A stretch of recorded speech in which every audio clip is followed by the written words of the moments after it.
What does it mean to be content?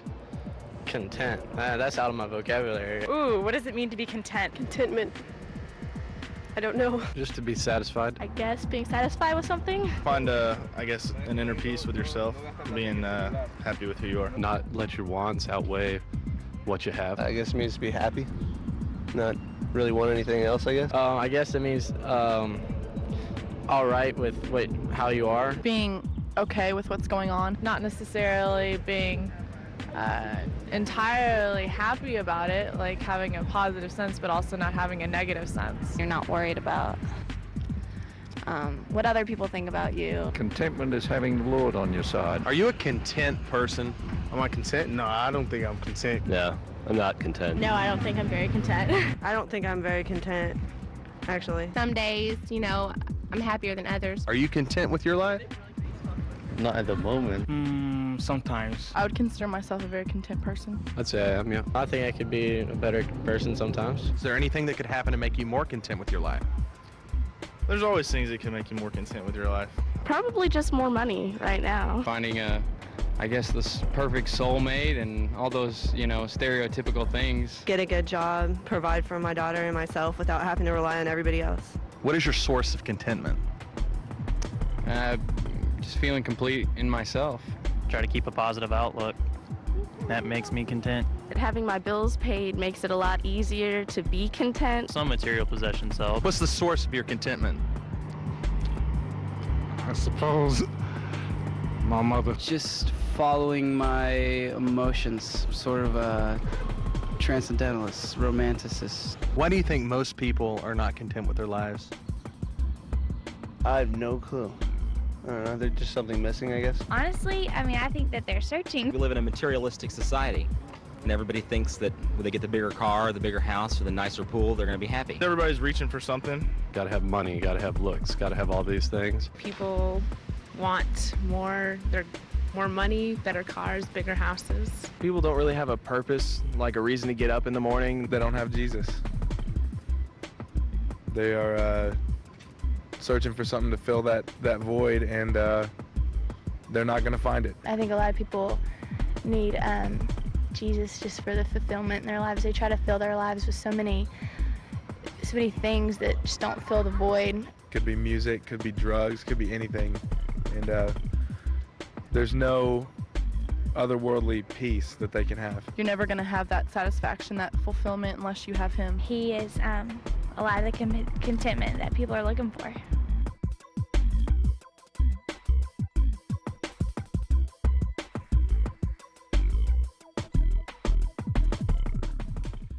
Good morning again. It's good to see you guys out. Sunday is church day, and I love it. I love going to church. The psalmist said, I was glad when they said to me, let us go to the house of the Lord. So I'm glad that you're here today. I hope you're glad to be here. Last Sunday, we looked at what we call the prayer of Agar, and it's found in Proverbs 30, verses 7 and 8. If you want to find your Bibles, we're going to look at that again in just a minute. Other than what Proverbs chapter 30 says about Agar, we really don't know anything about him. But we do know that his wisdom and his prayer are recorded in God's word for us, and that's enough for us to want to study what Proverbs 30 says and see what God has to say to our lives. And so here is the prayer of Agar found in Proverbs 30 and verse 7. Agar prayed this. He said, 2 things I ask of you, Lord. Do not refuse me before I die. Keep falsehood and lies far from me, and give me neither poverty nor riches, but give me only my daily bread. I believe Agar was sharing with us the secret to finding your sweet spot in life.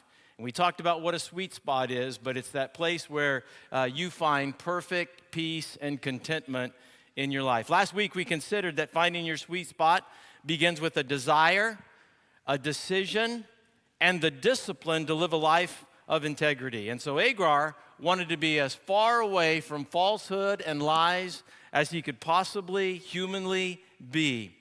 And finding your sweet spot will require you to intentionally live a life of integrity by not lying to God, not lying to others, and certainly not lying to yourself. So I'm hoping that you want to live in that sweet spot of integrity, that sweet spot of truth. You want to live a life of integrity by telling the truth and being as far away from falsehood and lies as you possibly can. But Agar not only wanted to find the sweet spot of truth, he also wanted to find that sweet spot of contentment. He wanted to be content in his life. And as I was preparing for this message, I was convicted that I needed to demonstrate a little more contentment in my life too. So I told Lee, my wife, I said, honey, I've decided to be content with what I have. And she smiled at me, but it soon faded whenever I said, and that includes you too. Now I survived, but just barely, because she was thinking the same thing that you're thinking about what contentment means. And after giving a lot of thought to what I want to help you learn today, I've discovered this. Contentment isn't settling for whatever you have. It's believing that God knows what you need and has provided it for you. Can I say it again just so we can get it? Contentment isn't settling for what you have. It's believing that God knows what you need and is providing it for you. Contentment isn't just saying, I'll make do. It's knowing God's plan is tailor-made for you. And what I was trying to tell Lee is that when God brought us together, God was giving me just exactly what I needed. In his wisdom, Agar prayed for God to give him everything that he needed, just exactly what he needed. He didn't want to be poor, and surprisingly, he didn't want to be rich. He prayed for God to give him his daily bread. Well, that's not exactly what he prayed. He prayed for God to give him only his daily bread. And that's a little bit reminiscent of how Jesus taught us to pray in Matthew chapter 6, verses 9 through 13. You remember in the Sermon on the Mount, Jesus taught us to pray, give us today our daily bread. But Agar prays, give me only my daily bread. Agar didn't have the New Testament to call on, but he did have parts of the Old Testament that he could read. And I'm sure as a little boy, Agar went to temple. He probably got the scrolls out, and he probably heard the priest, or maybe even himself was reading the scroll. And maybe he read that part in Exodus chapter 16 and verse 4 from the writings of Moses, where God tells him, I am going to rain bread from heaven for you, and the people are to go out each day and gather enough for that day. Remember God's provision for the people of Israel in the wilderness as they were going through there, and God gave them manna, but God said it's going to be enough just for each day. And so I believe that Agar was taught, and he believed that when you trust and obey God, he supplies you with everything you need on a daily basis. Our God is a God of sufficiency. That's the sweet spot that we're going to look at today, the sweet spot of sufficiency. One dictionary defines sufficiency as an adequate amount of something essential. And God's grace is sufficient. His provisions are sufficient. He promises to meet our every need. We have a God of sufficiency. And the problem comes when we're not content with God's adequate supply for our lives. We sometimes desire more than an adequate supply. We worry about having enough beyond our daily needs. So we think we have to store up earthly things so that we have enough. But often when God puts us in a place where we need to depend upon Him, we have nowhere else to look. Have you ever been there before? Have you ever been in that place where if God didn't come through, you were through? I mean, God puts us in that place sometimes so we learn the valuable lessons of life. Actually, that's a good place to be, because you are never more secure than when you are depending upon God to come through for you. Then you are depending upon God for only your daily needs. And that's why I think Agar was praying for God to give him only his daily bread. He wanted to stay dependent upon God so that God would meet every need in his life. Now, I know sometimes you expect pastors to do this, but can I get just a little bit personal with you, all right? Just a little bit personal. I mean, I definitely want you to take this personally. If you're honest, being honest with yourself today, don't you really want more than your daily needs? I mean, if you're really being honest, don't you really want more than your daily needs? You know, it's human nature to be independent and self-sufficient. We don't want to have to depend upon anyone. And I get it. We want to be independent so others don't have to help us in any way. We want to be able to help ourselves and do it for ourselves. All of us want to be able to take care of ourselves. We want to be able to take care of our families. But what Agar is referring to is not working hard and being a good stewards of the resources that you have. That's encouraged in the Bible. Whatever your hands find to do, do it with all your might as working for the Lord and not for men. The Bible encourages us to be industrious. The Bible encourages us to work hard. The Bible encourages us to save, to be like ants, and work hard and save. So he's not necessarily talking about, the industriousness of our life and all that. What he's referring to is the attitude that says, God, I can handle everything myself and I don't need you. That's what Agar's referring to. Look at his prayer again. He says, 2 things I ask of you, Lord. Don't refuse me before I die. And then the part we're looking at today, give me neither poverty nor riches, but give me only my daily bread. And then look at the explanation in the very next verse, in verse 9, that he gives concerning his request for not too little or not too much. He says, otherwise, I might have too much and disown you, saying, who is the Lord? Or I may become poor and steal and so dishonor the name of my God. Agar was talking about the 2 extremes of having too much or having too little. And both can happen whenever you and I try to take matters into our own hands. When we try to provide for ourselves, when we try to do it all on our own and think that it's all about us and we need to be independent of what God can do. If we don't have enough, instead of trusting God to help us with our needs, we depend upon our own remedies.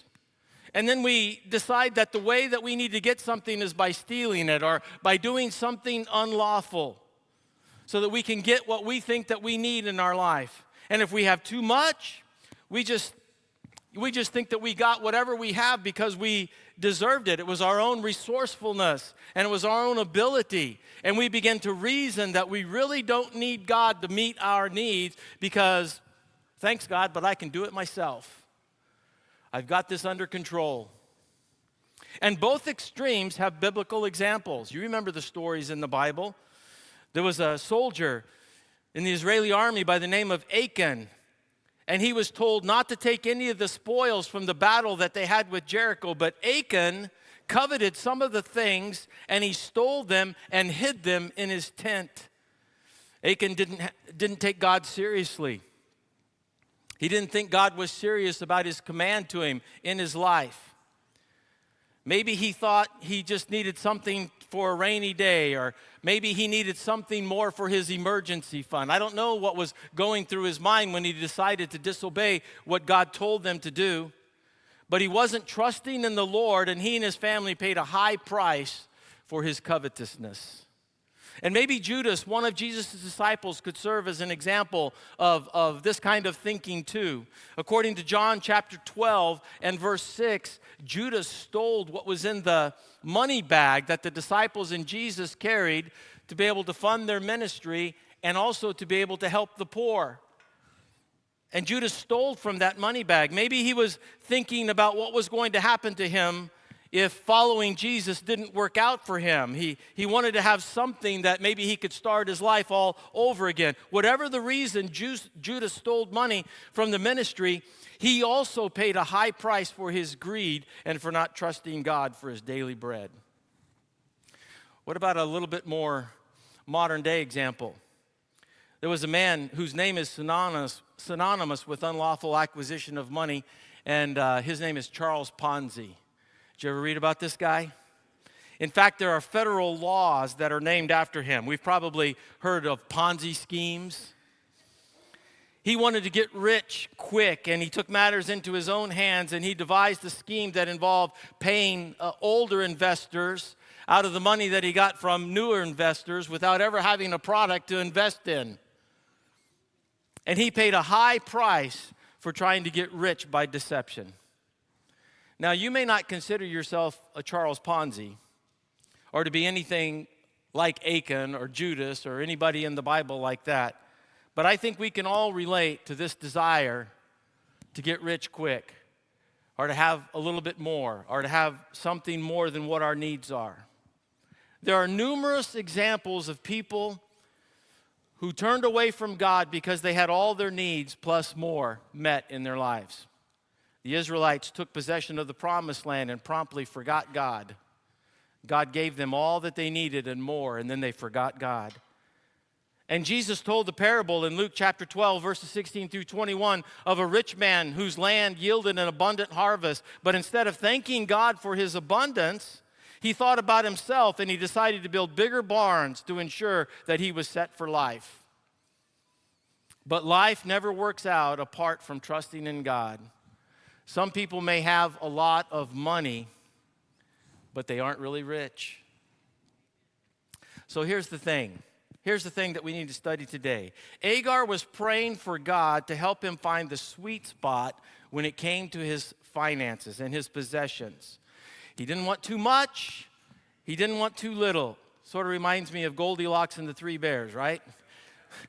Papa Bear's bed was too hard. Mama Bear's bed was too soft. But Baby Bear's bed was just right. And Agar wanted just the right amount. He wanted to live in that sweet spot. I'm convinced that God doesn't give God doesn't give some of us a bank full of money because he knows that we couldn't handle it right. It might cause us, if we had it, to forsake God. And I'm convinced that some have too little because they haven't yet learned the secret of contentment and to trust God with all that he does give them in their life, even if it's only your daily bread.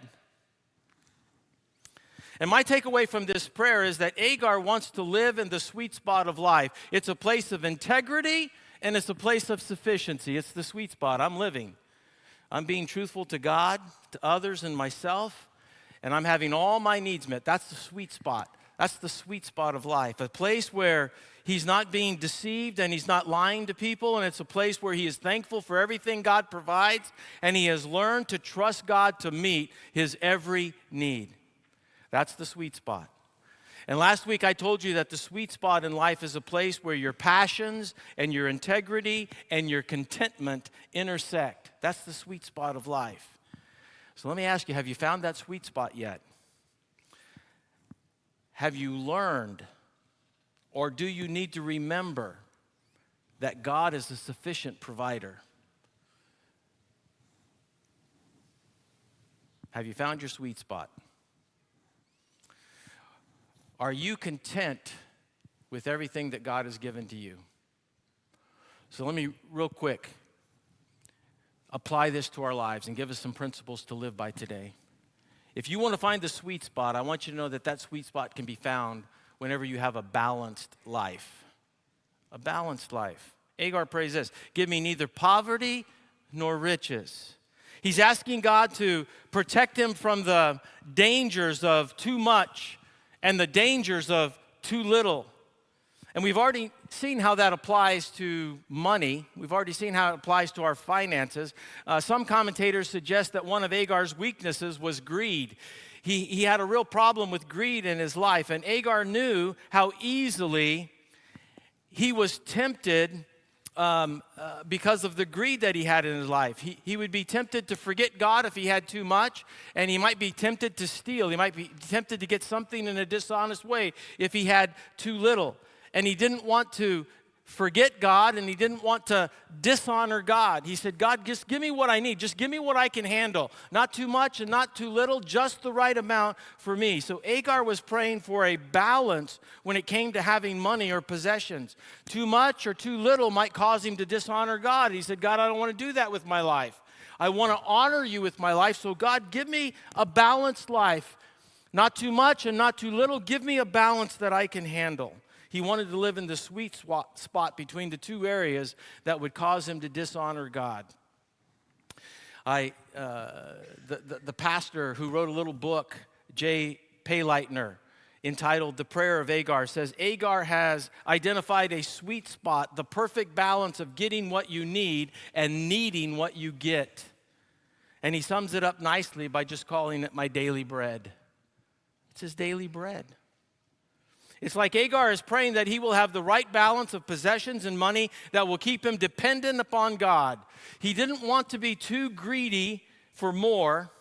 And by the way, greed is a sin that affects both the wealthy and the poor. Greed isn't just something that affects wealthy. It affects those who think they have too little too. We get greedy. Now, you don't have to raise your hands, okay? But think about this for a minute. Please don't raise your hands. But how many of us have a struggle like Agar? How many of us struggle with greed in our lives? No, I told you not to raise your hands. I'm going to pretend I didn't see it. I suspect that there are a lot of us in this room that struggle with this idea of greed, of wanting more. But perhaps there's some of us that don't struggle with greed. Yeah, I said that, and you weren't even tempted to put up your hand because greed isn't your thing. You don't struggle with greed at all. Well, congratulations. You don't struggle with greed. But what do you struggle with? What is your weakness in your life? I mean, pick your poison. What do you struggle with? Do you struggle with anger? What do you struggle with? Do you struggle with lust? Do you struggle with envy? Name your poison. What do you struggle with? Where is it in life that you need a perfect balance? Is it laziness? You know, Payleitner in his little book, when he was talking about the prayer of Agar and having, a life in the sweet spot, he was talking, he said, maybe there's some people who struggle with anger in their life. And they don't struggle with greed, but they do struggle with anger. And so he crafted a little prayer, like Agar crafted for his greed in his life. He crafted a little prayer for somebody who struggles with anger, and he said this. He said, Lord, give me neither furious rage nor vapid cowardice, but give me a consistent sense of composure. Otherwise, I may wimp out and allow injustices to prevail and say, where is the Lord? Or I may lose my cool and so dishonor the name of my God. He said, God, help me live a balanced life. A prayer for those who struggle with envy might go something like this. They might say, Lord, give me neither hateful jealousy nor tiresome self-deprecation, but give me self-respect and appreciation for the good fortune of others. Otherwise, I may wall myself off from opportunity and say, how can God possibly use me? Or I may turn to spite and bitterness and so dishonor the name of my God. What do you struggle with in life? Where's your weakness in life? Where is it that you need to find balance in your life? What do you struggle with on a daily basis? Do you struggle with greed? Do you struggle with envy? Do you struggle with anger? Is it lust? What is it that you struggle with? And praying for God to give you exactly what you need, praying for God to give you a balance in your life is where you can find the sweet spot. You'll never find and remain in your sweet spot until you're depending upon God every day to be sufficient for the needs that you have in your life. So I think, first of all, Agar is trying to teach us that finding your sweet spot starts right here with praying for God to give me a balanced life. Not too little, not too much, give me the right amount. But I think, secondly, your sweet spot can be found whenever you learn to be content with what God does give you. Agar prayed for only his daily needs. He wanted the right amount of keeping him in the sweet spot for life. And you know what I discovered? When you pray for God to give me only my daily needs, here's what I've discovered. I've discovered that God is more gracious than I am. He's far more gracious than I am. Hope you've discovered that too. When we ask for something, when we ask God for anything, God usually gives us more than what we ask for. It's like the fulfillment of Ephesians chapter 3 and verse 20 that says this. It says, "Now to him who is able to do immeasurably more than all we ask or imagine, according to his power that is at work within us." When we pray and ask God for something, God's just sitting there waiting to bless you. God's just sitting there waiting. When we ask God for something, what does God do? Immeasurably more than what we ask God to do. I heard a story about a small boy years ago that went into a grocery store with his mother, and as they were checking out, he noticed a big barrel of cherries at the end of the checkout counter, and he was looking at those wishfully, and it just looked like he was thinking, if I could just have a cherry and put it in my mouth, that would taste so good. And the manager of the store was kind of watching this, and so after they finished checking out, the manager went over to the mother and the young child, and he looked at the little boy, and he said, "Hey, why don't you stick your hand in there and grab you a handful of cherries? You can have them free." And the little boy just looked at him like he didn't speak English. And the manager repeated and said again, "No, really, seriously, you can put your hand in the barrel, get a handful of cherries, and it's okay, it's on me. Take a handful of cherries." The little boy just kept looking at him. And so he said to the mother, he said, does he understand that if he can get a handful of cherries, if he wants a handful of cherries? And she says, "I think he understands that." The little boy just stood there looking at him.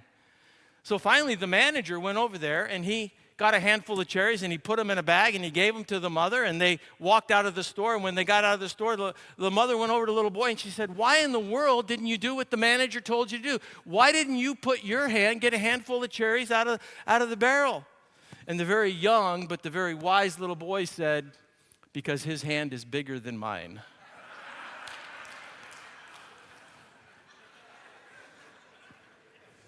Now, isn't that just like our gracious God? Do you want your hand in the blessing barrel, or do you want God's hand in the blessing barrel? He does immeasurably more than all we ask of him. And I don't know about you, but I feel like my life is a testimony to these things. When I was young, I prayed and I asked God for a wife, but I never in all of my dreams believed that God was going to do immeasurably more than I asked him in the wife that he gave to me. I asked God for a loving family, but I never in all my wildest dreams imagined that God would give me 3 wonderful children and now 9 grandchildren that make me proud every day. God's able to do immeasurably more than everything we ask of him. I asked God to meet my needs, but I had no idea. When I was younger, I had no idea. And especially, you know, when you go into the ministry, ministers aren't known for making a lot of money. I mean, they're not known for living like. I never dreamed of the blessings that God would give, that someday I'd be able to retire and live a comfortable life in what God has provided for my life.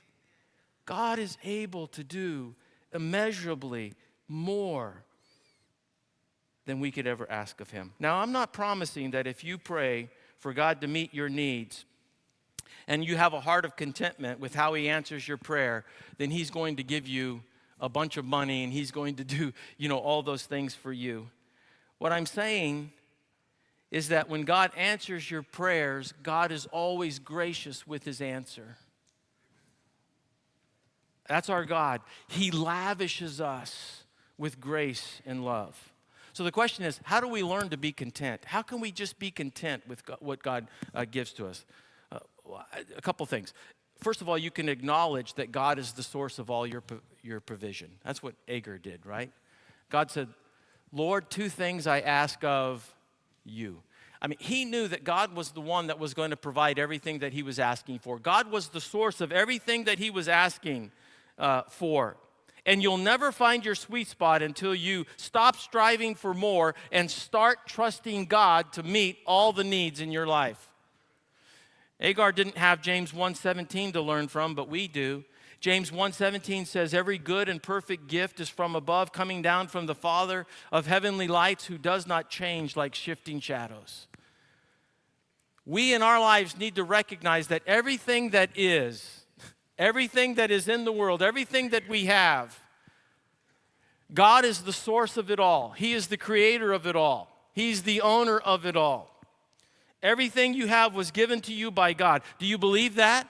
Are you at that place yet? God's the source of it all. You'll never learn to be content until, first of all, you come to the place by saying, really, everything I have is God's anyway. And there's a second thing.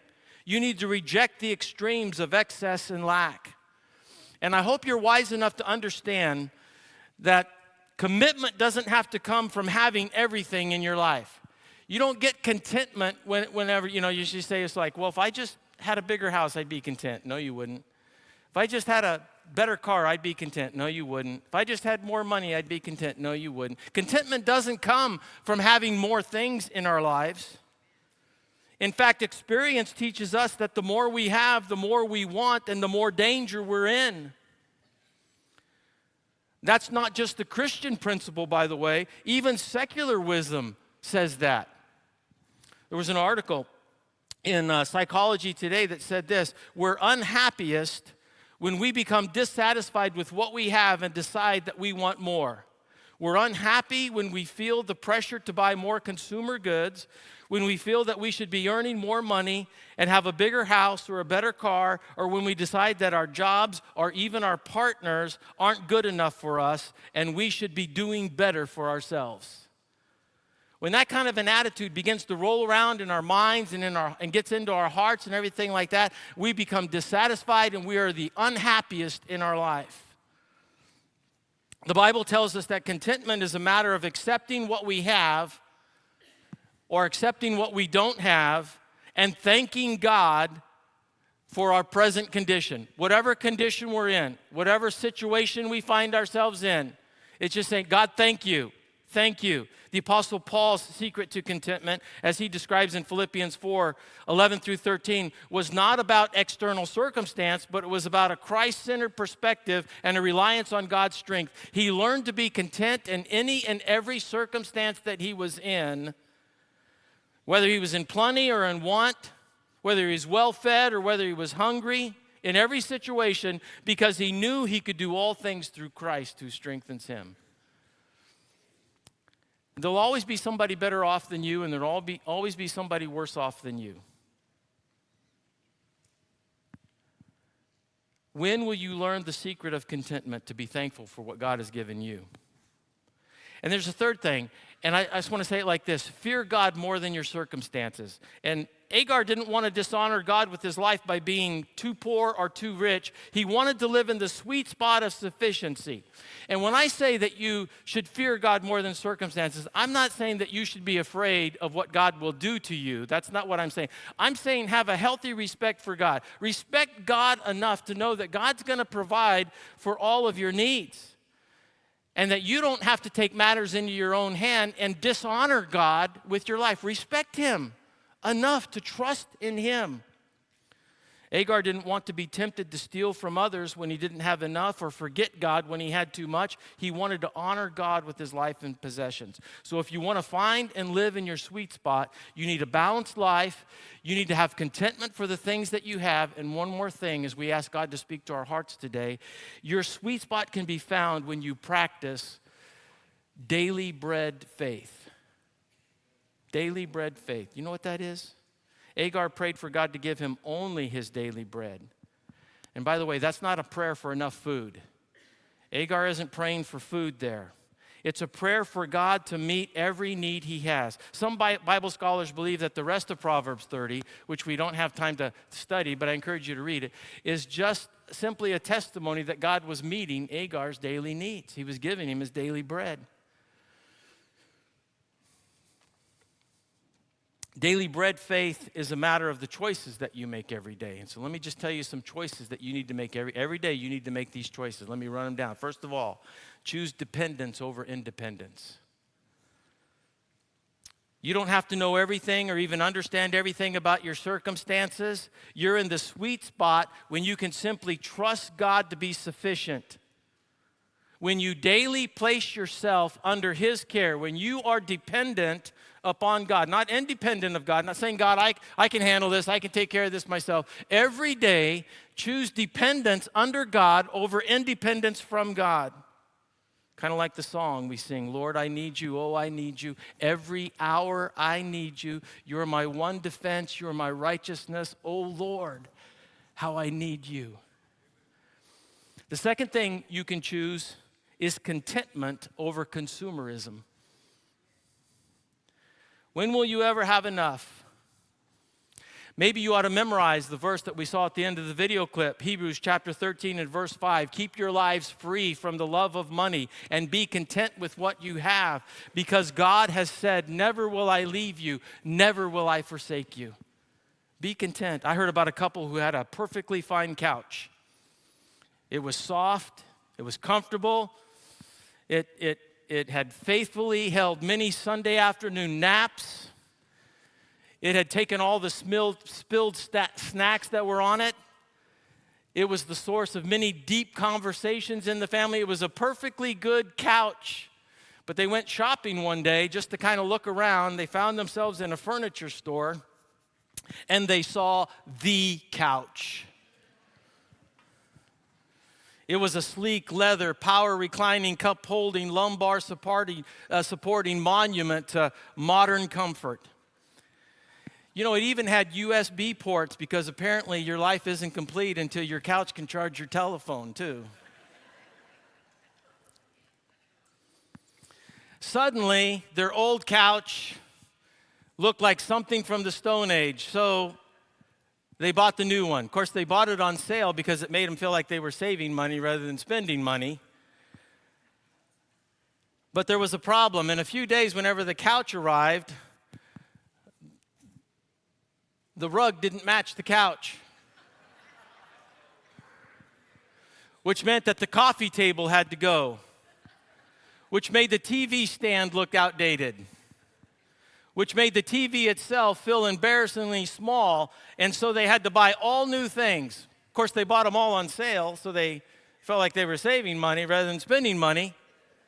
Fast forward 2 months, they had a completely new living room and an uncomfortably high credit card bill.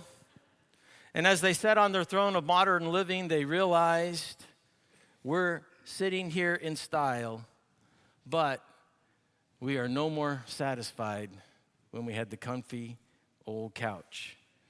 And now we owe $293 a month for the next 5 years. When will you have enough? Another choice you should make every day is to choose gratitude over grumbling. Every meal, every breath, every sunrise is a gift from God. And we should start every day and we should end every day thanking God for His provision. So many people think they deserve more than what they have. Culture tells you you are what you own. So we compare ourselves with other people. We compare ourselves with what other people have.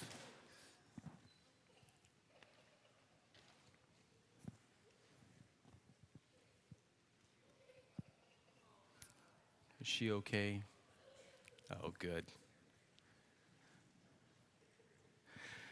You know, at its core, discontentment reveals a lack of trust that God knows what we need and God knows when we need it. So sometimes we get spiritual amnesia and we forget all that God's given us, right? God's given us salvation. God's given us forgiveness. God's met our every need. God gives us so much. It's amazing how whenever you stop and count your blessing, it can quiet your grumbling. Let me tell you, 2 more choices and then we're done. You need to choose trust over anxiety. Every day. Don't worry about tomorrow because tomorrow will worry about itself. Admit and believe that you don't need to control the future, that all we need to do is trust God for the provision that He gives us in His life. Now, that doesn't mean that you don't plan, you do. It doesn't mean that we shouldn't make wise choices about how to use the money and the resources we have, we do. do all that. It just means that we don't worry about all of those what ifs. We just trust God to meet our daily needs. And then lastly, before we ask God to speak to our hearts, let me say that you need to choose simplicity over striving. You'll never find your sweet spot by striving for more. Life isn't about accumulating things. And when you die, who will all those things be? In fact, I'm at the stage of my life where I talk to a lot of friends, and they're at that stage by saying, what am I going to do with all this stuff? What am I going to do with all this stuff? So the philosophy of the world is get all you can all you get, and sit on the lid until it all rots. You have to give it to somebody else. Life isn't about accumulating things, it's about abiding in the Lord. Striving draws us into the trap of excess, too much and too little. Too much time working for more, too little time serving God, our family, and others. Too much worry, too little peace. The sweet spot of life is found when you have developed a rhythm of honoring God with our choices every day. Are you in that sweet spot? Now, someone here may ask, if I believe a person can be in his or her sweet spot if they are not a Christian. And my response would be that a person is never in more danger than when they are apart from God, who satisfies and sustains everyone who knows him. Some people may be in a temporary sweet spot. They may be temporarily in a good spot in their life, but it's only temporary. Whenever you know Jesus as the Lord of your life, whenever you commit your life to Jesus as the Lord of your life, the creator of all things, the sustainer of all things, the source of everything in life, when you commit your life to him, then I want you to know that he's the only one that can truly satisfy. He's the only one that can make us content. He's sufficient.